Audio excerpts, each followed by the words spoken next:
Pangrenggo panganti busana monggo panganten putri kakang dijengkar saking palgan tumujing sasana pinanci.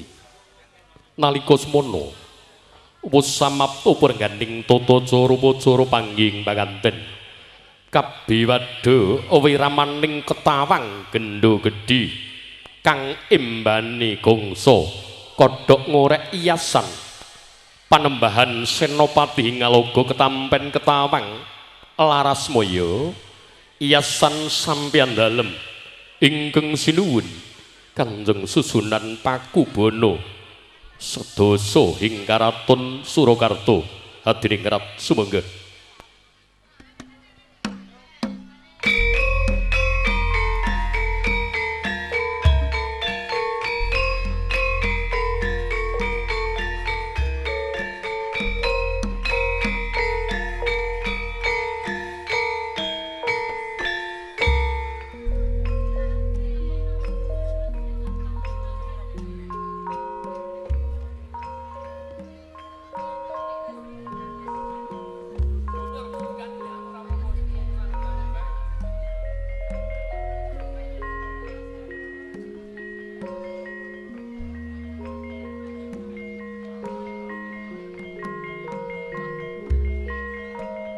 Dedep didem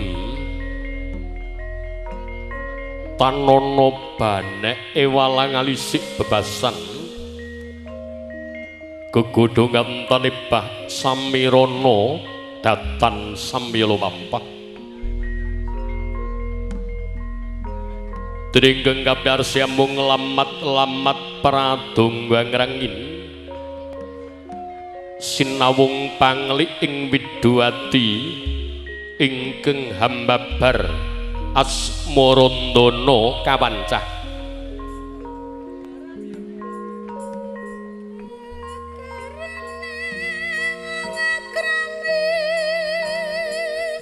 gegarane wong akrami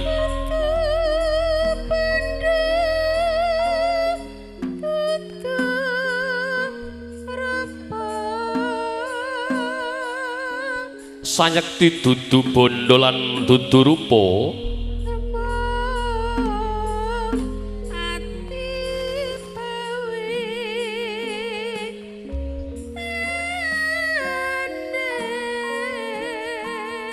iya mung ati pawitane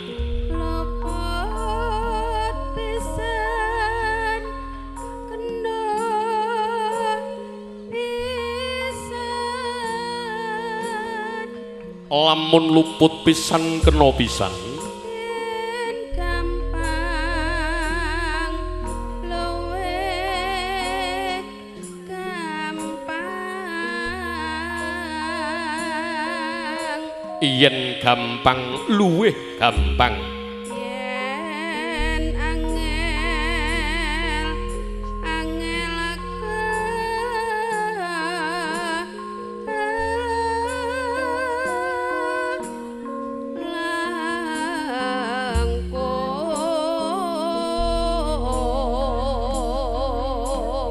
yen angel angel yen angel kalangkung tan kenoti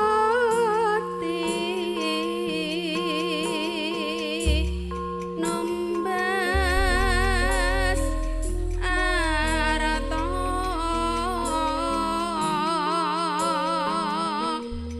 sayekti datan kena tinambak ing arta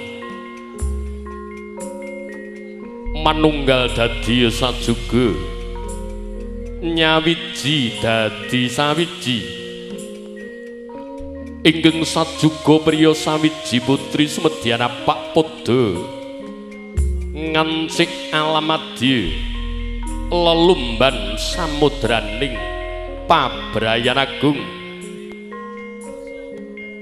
manjing sasana pinanci sang pinahargya kekalih nalika semana ingkang piniji minangka pujangga yudha wijaning tata cara Hyang Kakung Hyang Darana Wiyana saking laladan loro muhung cumadang mring wilasaning Hyang Widi muga nggenira piniji minangka pujangga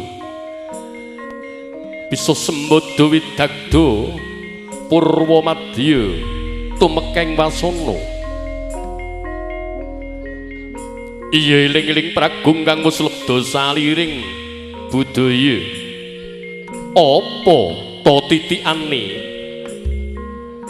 pragung ingkang budaya sepisan tanggap ing sasmita kalih lantip ing panggraita tiga susila hanuraga jroning pangesti tansah memayu hayuning bawana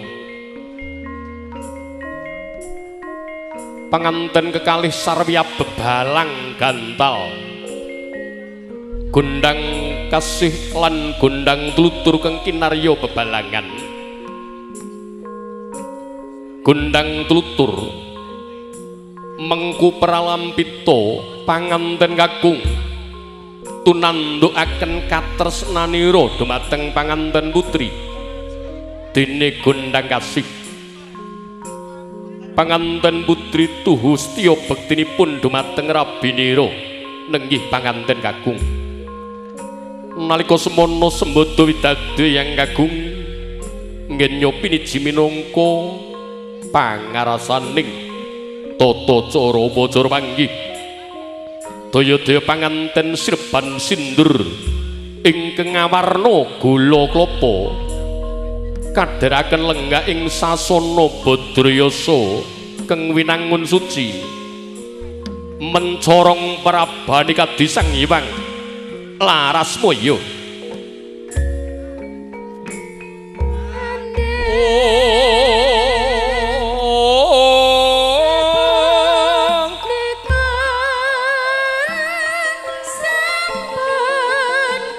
Orere sarada pawanuting ranu tresing karasanira dening kanyut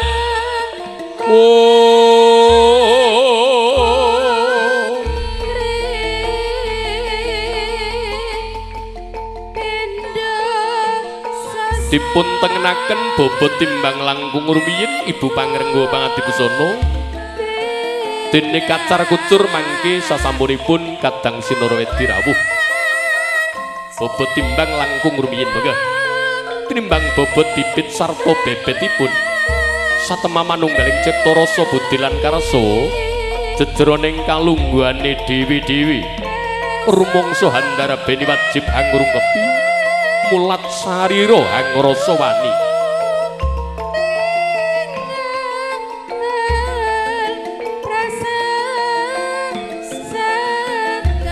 ladrang pangkur temanten anyar monggo saking kanca-kanca marsud dilaras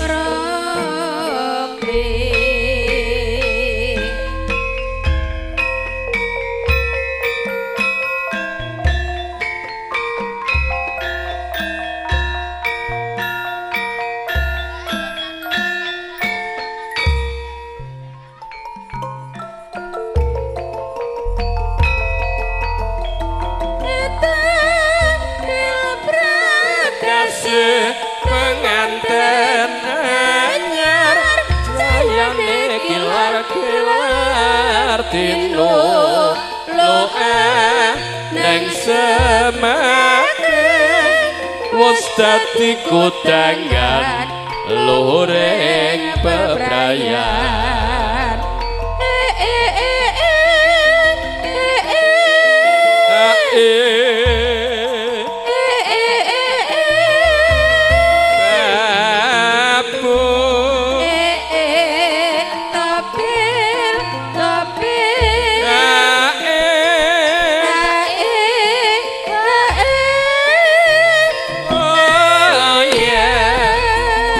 Sosawatawis katur ingkang binekten Bapak Surata sekalian.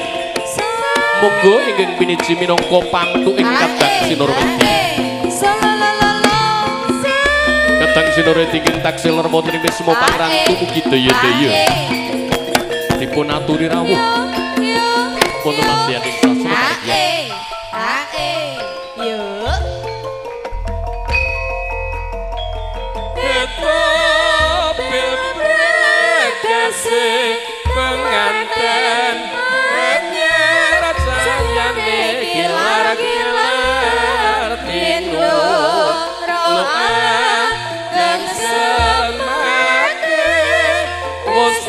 di kudangan luring bebrayan konco-konco muda-mudi badhe kepareng ngaturaken tondo tresna tali asih katur sang binargi ngiras pantes ngaturaken salam kabar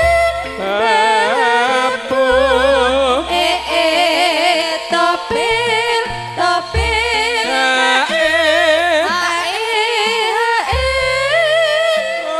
oh yeah.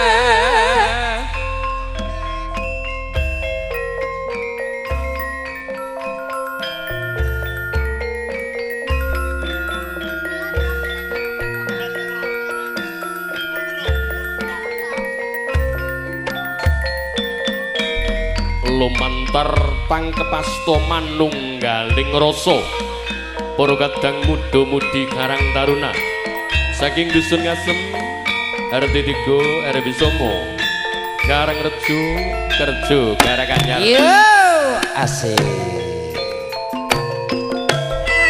kanca kanca ngayahi karyane praja kene kene kukur gunung nandang gawe sayur-sayur rukun bebarengan kancane lila lan legawa kanggo mulyaning negara loro papat maju papat diulang-ulangaken mesti enggak rampunge puput para muda-mudi nggih ngaturaken tondo tresna tali asih tumuli monggo katur pangrengga Pangasono Ibu Purwanti mugi keng mangku gati kang nganti jengkar saking kalengan ngacarani rawuhipun kadang Sinurwedi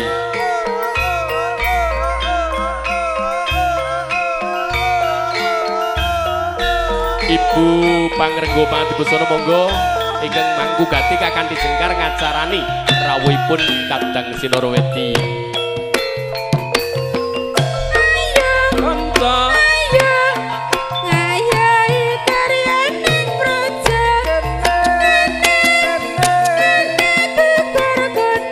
nandang gawe sayur-sayur rukun bebarengan kancane lila lan legawa kanggo mulyaning negara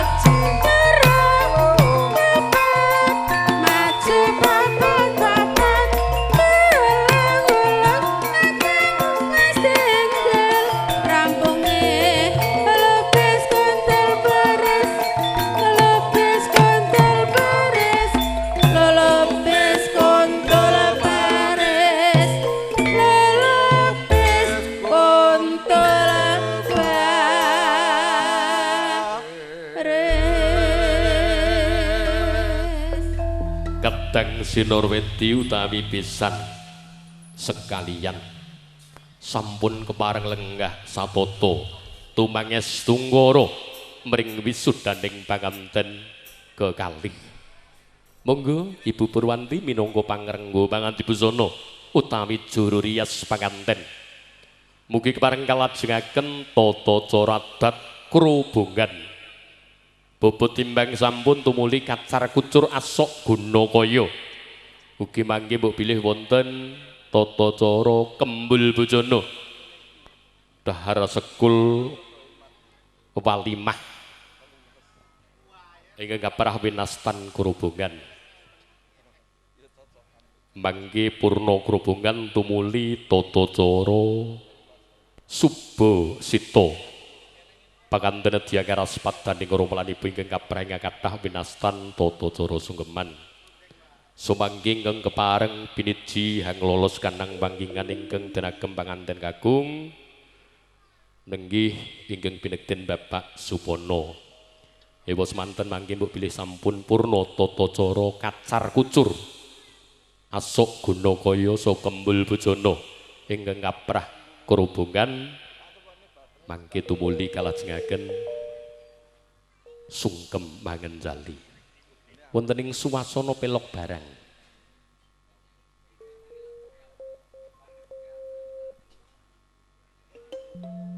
Nimas hayo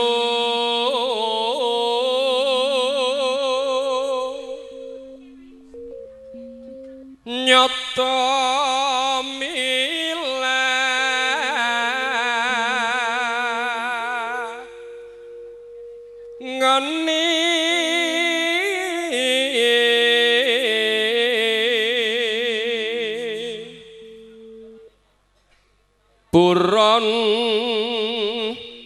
harum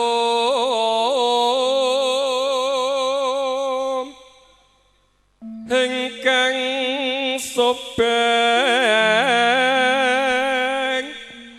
wana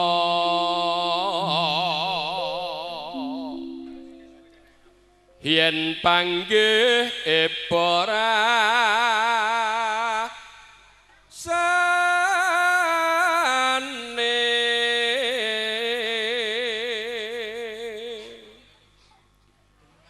sumber kong sareng gunung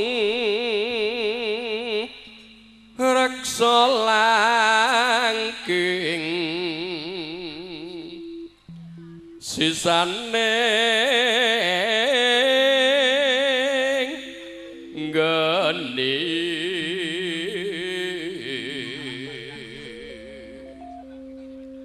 yen lega pinarengno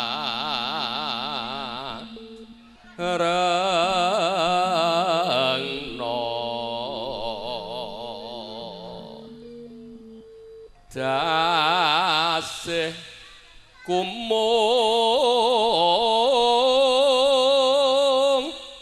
manuk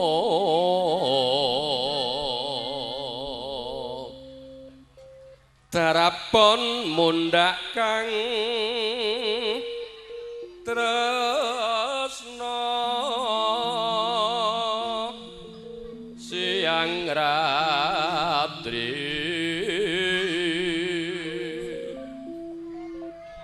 wong hayu sun kawu lani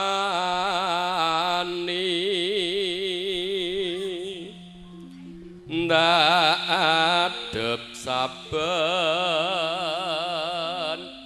dina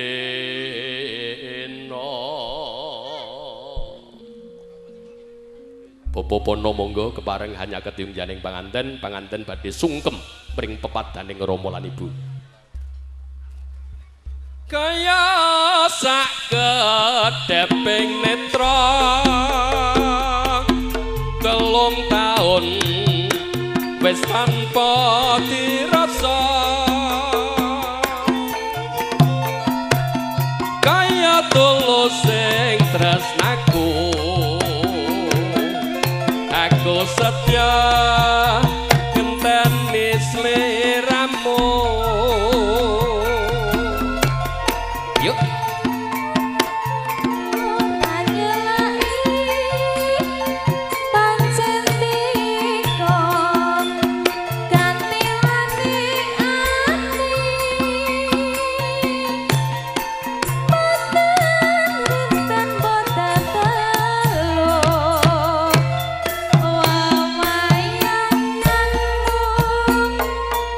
Mantel ing netro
Cepaka lan melati kantil mewah sekara gambir hamba para kondo wito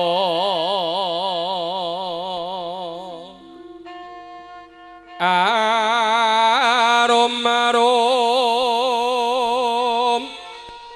mrek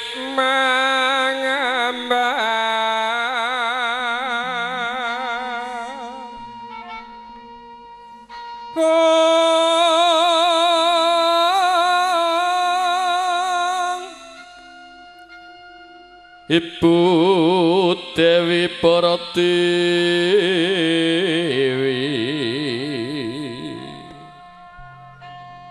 mulat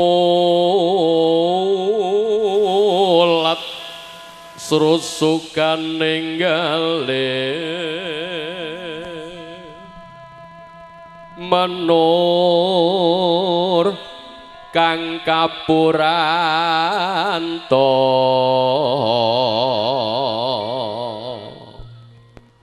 binatik kinoswa koswa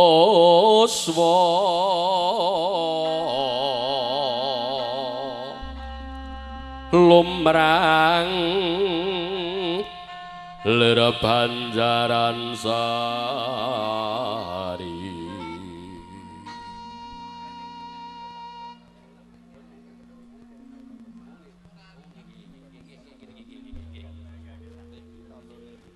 para tamu Kakung Saputri king satuluring budi saestu wonten ing kalodhangan siang menika ing panggu gati Bobo Saimin Ibu Semiati kekanthi rumaos bombong mongkok winur biru wasal peting manah kedhi kelem karuban memanis miwah sumanding kastuba manik prentuling prasdiya tan liyan mung daya asung swagata manem romo sinartan ngambali atur penembagi katur para tamu namung senadyan sepadha kewelatan wijil pangunandikanipun kanthi menika siang kaliyan mawan tuwantu nyuwun sipun ingkang binekten Bapak Bagus Rizal Rifai sarjana ekonomi minangka pangembat pusaraning adil wonten ing Desa Karangreja dene jumenengipun Bapak Lurah mangke kepareng kasumbuling wuri Bapak Suroto dalasan Bapak Sumarno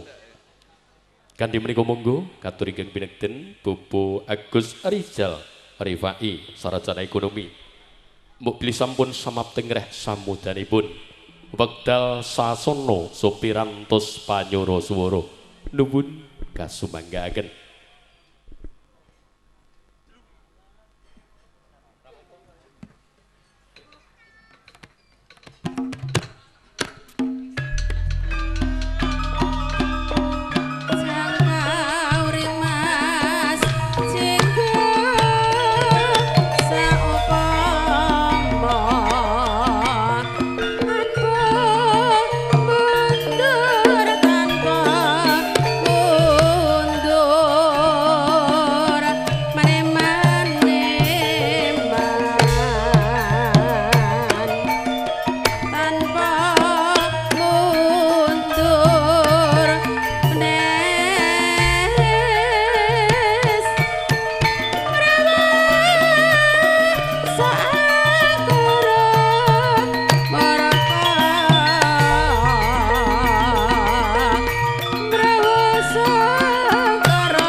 Bismillahirrahmanirrahim. Assalamualaikum warahmatullahi wabarakatuh. Bismillah, alhamdulillah, alhamdulillahirabbil alamin. Asyhadu an la ilaha illallah wa asyhadu anna Muhammadar Rasulullah. Allahumma sholli ala Muhammad wa ala ali Muhammad.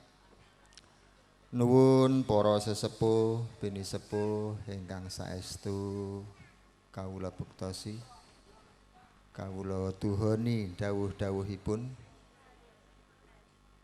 dumateng Bapak Ibu tamu sinedahan ingkang sampun kepareng rawuh wonten ing wisma pahargyan kalangkung dumateng rombongan pandherek temanten ingkang saking Pendhem Mojogedang ingkang winantu ing pakurmatan mugi tansah dipun mulyakaken Allah Subhanahu wa taala. Saderengipun monggo sesarengan wonten ing ari kalenggan siang punika kula dherekaken tansah memuji, tansah takorub, tansah ndedhepi ugi tansah ngunjukaken raos puji saha syukur dumateng pangeran kita sedaya dumateng ngarsa Allah Subhanahu wa taala ingkang sampun paring kanugrahan paring kesehatan ugi kesempatan wonten ing siang punika kita saged sesarengan silaturahim wonten ing wisma pahargyan wonten ing dusun Ngasem Desa Karangrejo Kecamatan Kerjo Kabupaten Karanganyar mriki. Ugi saderengipun kula nyuwun pangapunten ngridu wekdalipun gempil kamardikanipun sedaya para tamu awit nuhoni dawuh saking Sohibul Hajat inggih punika Bapak Saimin sekalian ingkang hampekugati wonten ing siang punika awit kerawuhanipun sedaya para tamu mboten kuwawi matur piyambak wonten ngarsa panjenengan pramila ing mriki talangatur lumantaran kawula Bapak Saimin sekalian ngaturaken wilujeng kerawuhanipun ngaturaken sugeng rawuh wonten ing wisma pahargyan mriki ugi ngaturaken agunging panuwun bilih para sesepuh bini sepuh Bapak Ibu sedanipun sampun kersa rawuh ugi kersa maringi paseksen wonten ing pahargyan siang punika.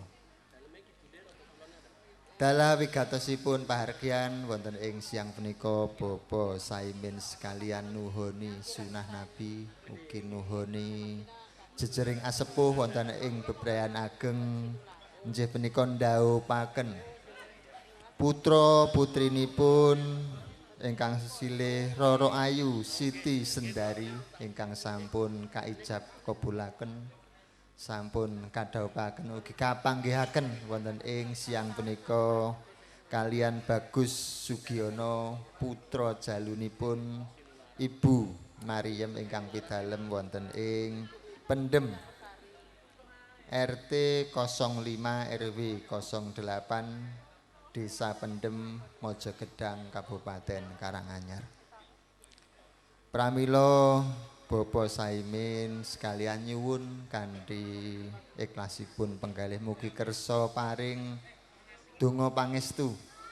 Mugi-mugi kanthi donga pangestu kala wau pahargyan punika tansah kalis, tansah tinebih saking bebaya, saking ngrubida dalah utaminipun dumateng Mbak Siti saha Mas Sugiono mugi ing tembe saged dados keluarga ingkang sakinah mawaddah warahmah saestu keluarga ingkang pinaringan putra putri ingkang soleh ingkang solihah ingkang saged ngabekti saged ngrungkepi tiyang sepuhipun ugi sanak kadangipun tangga tepalihipun wonten ing Ngasem mriki ugi wonten ing Pendhem Mojogedang.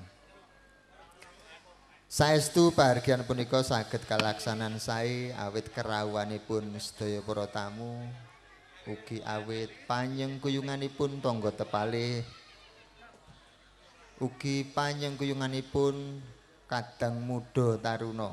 Pramila sepindah malih Bapak Saimin sekalian ngaturaken agunging panuwun saha ngaturaken agunging pangapunten bilih mboten saged ngaturi piwales ingkang murwat mugi-mugi sedaya katresnan sedaya kesaenan kala wau pinaringan leliru ingkang kalangkung sae saking ngersanipun Allah taala.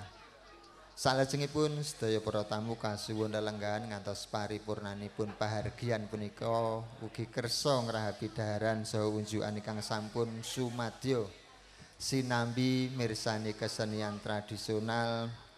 Mbok bilih sedaya kala wau tasih wonten kekirangan ingkang damel cuwonipun penggalih sedaya para tamu. Sepindah malih Bapak Saimin sekalian ngaturaken agunging pangapunten. Kula ingkang kapatah matur kathah kurangipun kathah lepatipun ugi nyuwun samudra pangaksami. Matur nuwun ihdinas siratal mustaqim bila taufik wal hidayah. Wassalamualaikum warahmatullahi wabarakatuh. Tumuli kalajengaken foto pakurmatan monggo Bapak Lurah sekalian. Parenga paring tambahing donga pangestu katur sri kabagya lumantar putu sarengan. Pangrengga panganti busana kadang juru putu juru syuting monggo parenga merati desaken.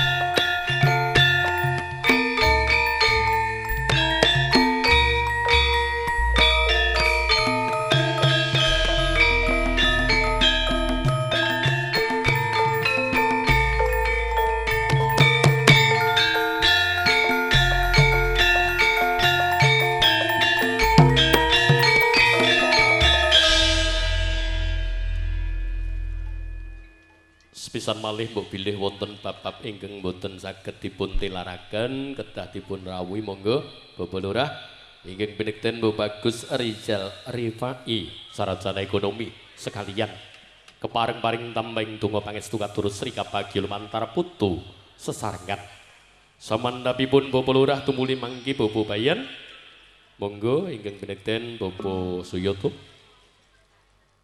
sekalian kinarya mberat raos panyendu tumuli putu pangeston wonten kalih perangan saperangan saking keluarga ageng panganten putri dringkeng saperangan saking kulawarga ageng panganten kakung saking keluarga ageng panganten kakung mangki monggo ingkang pinekten Bapak Surono minangka pangarasaning pangombyong pangarahing panganten mugi sawetawis keparenga merati desaken murih kancar lumadining tata cara paregian wisudaning panganten wonten ing siyang kalenggahan mangki katur ingkang pinekten Bapak Surono minangka pangarsa saking kadang pangombyong pangarahing panganten kakung mugi sawetawis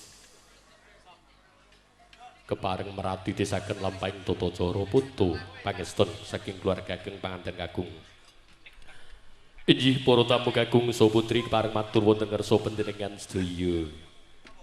Bilih anggen kula makarya wonten ing kalodhangan siang menika sesarengan kaliyan kulawarga ageng rias penganten jangkep. Ibu Purwanti ingkang mijil saking Ladan Jambangan Karanganyar. Piyayine ayu jek nom ketok seger sumyah jan. Ih ngaturaken panuwun. Surat dirandat sowan kula wau. Awit wonten bab wonten margi. Dadak nganggo tiba barang. Nah, nggih.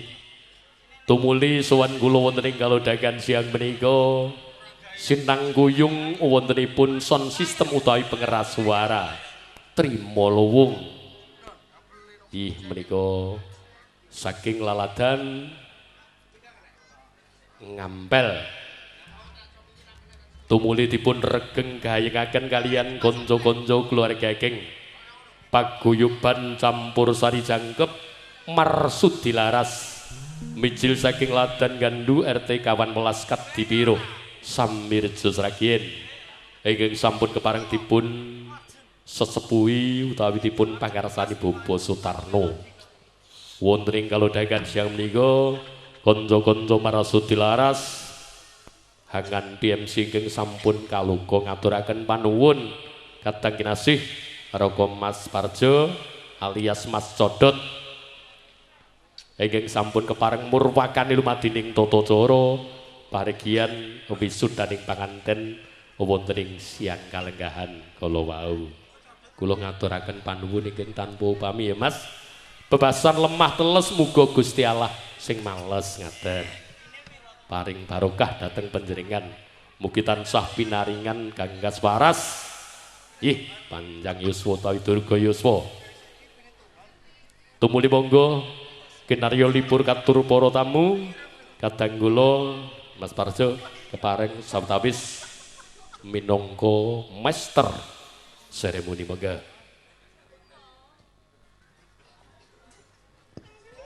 Iji ngaturaken kenging panuwun kadang kinasih pambyawara ingkang mangka dadya panguwasing wonten ing pahargyan siang kala puniki. Estu sasampunipun kepareng kula mundi dawuh saking ingkang prahamugati nuwun sewu kepareng bukani kala wau nggih karona awit kawontenan ingkang paken nyambut dawuh sesarengan murih rayuning samudayanipun nggih. Karena wonten siang kabriki estu sampun kepareng aturaken saking kadang kinasih dening Marsudi laras sampun kepareng nyowanaken sekawan vokalis nggih laju jumeneng sedaya. Jurakane tan Dewi mesam-mesem aku ora mungkin ngadeget. Nuwun sewu monggo vokalis 3 kepareng jumeneng. Salam pambuka panglipur lumantar campur sari ingkang sampun kepareng samekta. Inggih lumunten kalajengaken foto pangeston ingkang sampun kepareng katuraken kala monggo kepareng pratisaken warga setunggal muga sawiji murih rahayuning sedya rancaking swasana.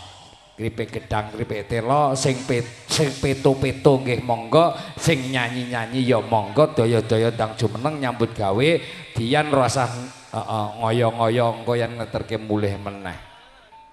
Nggih. Iki arep ganyang pekewuh karo juragane. Mergone awake rong pulih.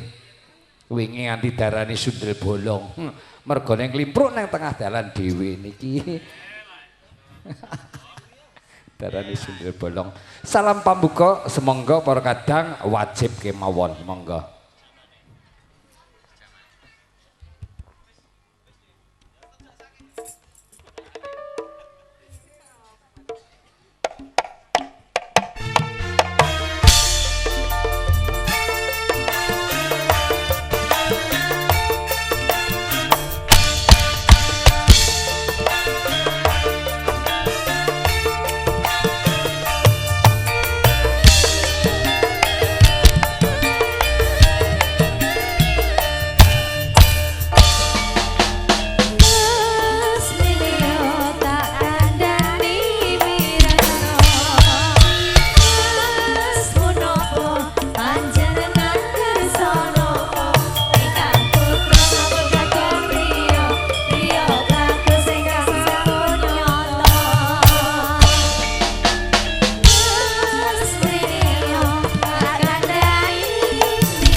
Sawetawis monggo saking kulawarga ageng Ibu Mariem ing mijil saking Ladan Pendem, Desa Pendem, Mojo Gedang Karanganyar.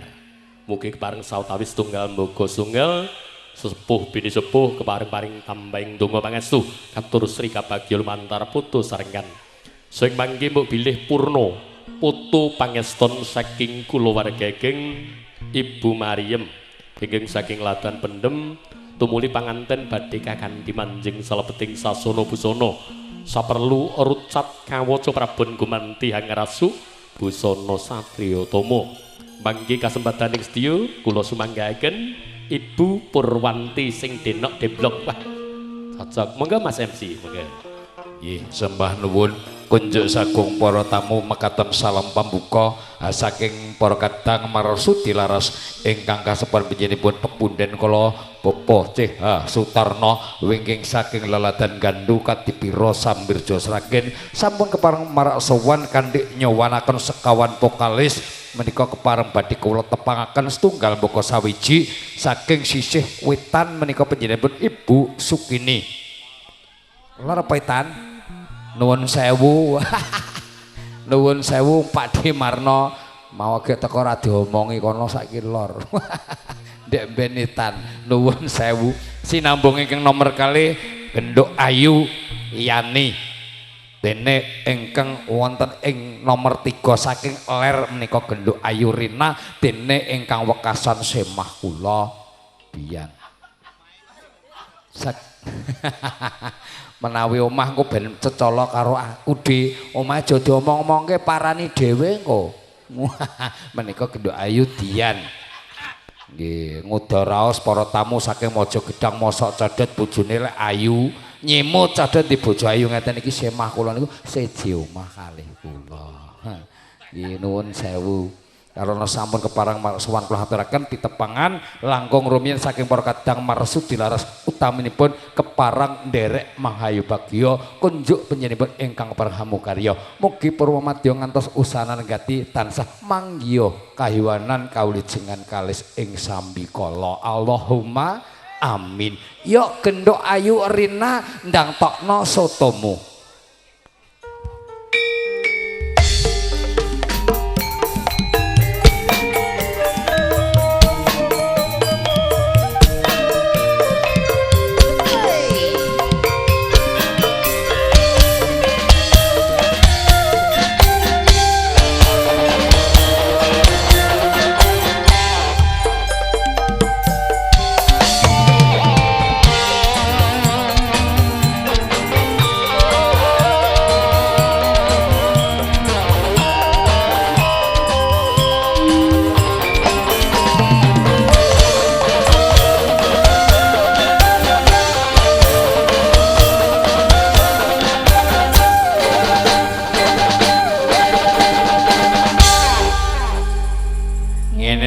Cahayu sliramu katimbalan panjenenganipun Bapak Saimin kepareng asung sugata ning ya ora ana alone iki kepareng nderekaken kanggo temanten Sarimbit. Oh salam lose nggo temantene. Maka iso. Alah. Kleru. Selamat untuk mempelai berdua, selamat menempuh hidup baru. Ngono gak iso. Kaya mau bengi kon salam malah nyuwun. Penak. Iki arep ngaturke sotomu aturno ben dirasakne diraoski karo sesepuh sesepuh sing rawuh kaya ngapa kanthi lumantar para kadang marsu dilaras ingkang kasepan panjenenganipun Bapak Sutarno iki nang arep salon iki bengang-bengung gimana. Oh iya. Ya rada mrono nuwun sewu. Kojok sagung para tamu para lenggah sami lelenggan kanthi merdika ing begalih sinambi midhangetaken lalangan kanthi pisowanipun Genduk Ayu Rina putumu tumunten katur. Mboten. Bawa mboten Kalimantan, Pak. Bawane niki sekathik bawa enten Karangrejo mriki niki bawane mboten nonton kesuwan ya. Mangga.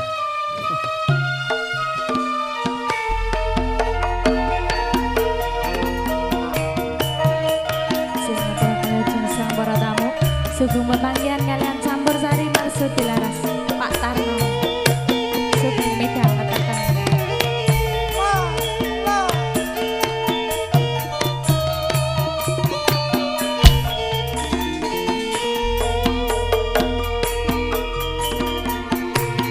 Popomu sing ana HP-ku wong ayu tak simpen rintahan lan dalu handeng-handeng nang pilingan dipandeng tan sasaya kelingan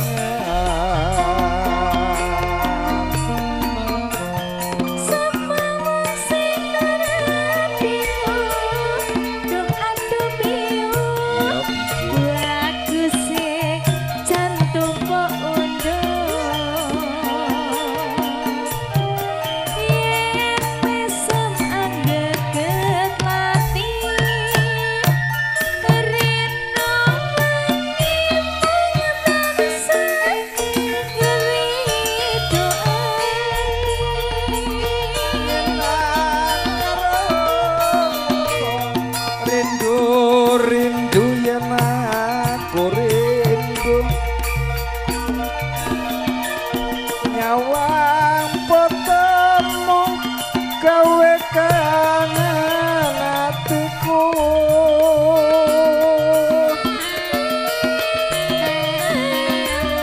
tak sawang ambal ping sewu katon ngalem nempel dadaku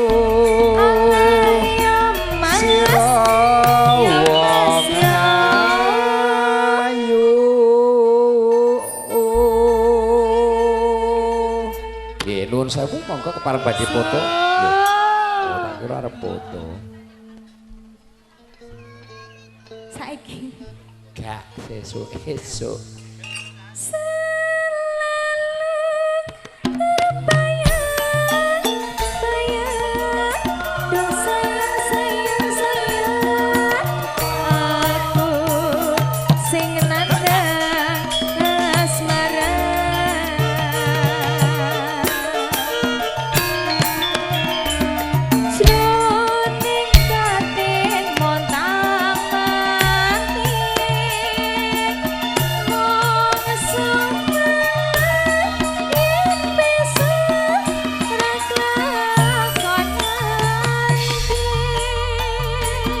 tasih kepareng sinaring pur kadang marsudi laras ingkang kasebat penyimpun Popo Sutarno ingkang wingi sangen laladan gandu katipiru samburjuraken kepareng makarya sinaring pur kadang audio Trimolowo sineng koyong Dian video syuting mugi saged dados panglipur kunjuk sagung para tampur sami utaminipun ingkang kepareng nampi subrata kepareng daerah saparengipun.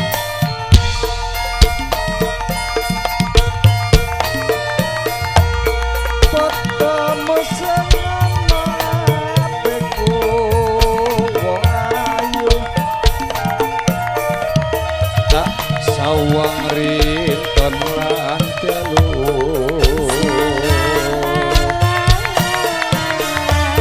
pandang-andang nang kelingan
Ngapa? Ora apa-apa. Kowe sing ati-ati diinceng wong nang andikmu. Piye? Diinceng Barang gini. gawanmu ki rapet tono. Monggo diajeng.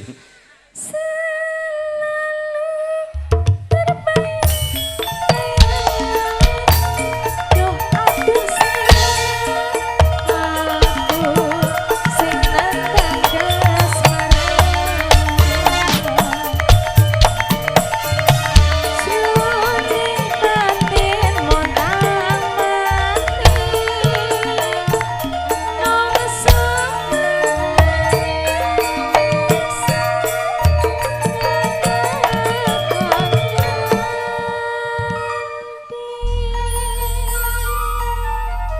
Ejih kunjuk sagung para tamu ingkang winantu sagung ing pakurmatan mekaten pisuwanipun genduk Ayurina ingkang kepareng makarya sinar berkadang marsudi laras wonten ing sasana menika lenggah ing siang kalenggan kang piniji sampun kepareng dahar sawetawis para kadang pangombyong temanten mbok bilih ing samangke kepareng badhe nderek dana swantenipun nderek ngregangaken ing swasana sinarengan para kadang marsudi laras kepareng dawuh kewala dhateng ing sasana suka mirwanipun andhawuh dhateng Mas Codot mangke panjenengan kepareng kasuwun berkahi lumantar dana swantenipun karana putra temanten saribit katemben ngrucat busana kepareng diajeng yani yuk ngadeka nyat saka lungguh mu wong ayu nyambut gawe iki BBM-e diselehne sik.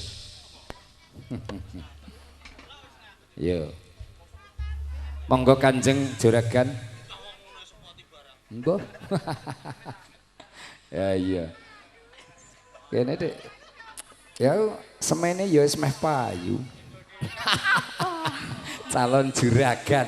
Ndek wingi nyambut gawe bareng sing lanang tak ulati untuk mlaku junjing. Ya, ngene nek Cahayu. Heeh, seliramu dikersake para kadang kaneman. Heeh. Jare kowe wis kangen karo calon bojomu. Diaturke ya, kangen bojo.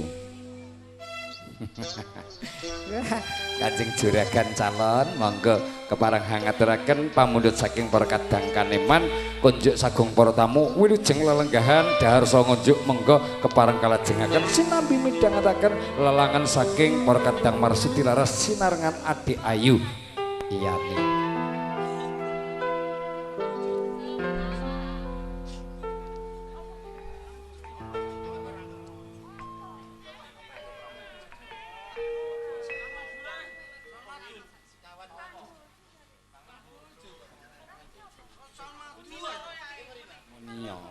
Kowe muni yo. Wong digawani ulek-ulek kok malah dikempit. Enak. Muni yo. Calon juragan iki lalen lho Dinus. Ya, rada maju. Ben ra bengong yuk, rada rono sithik. Monggo para kadang.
Iya.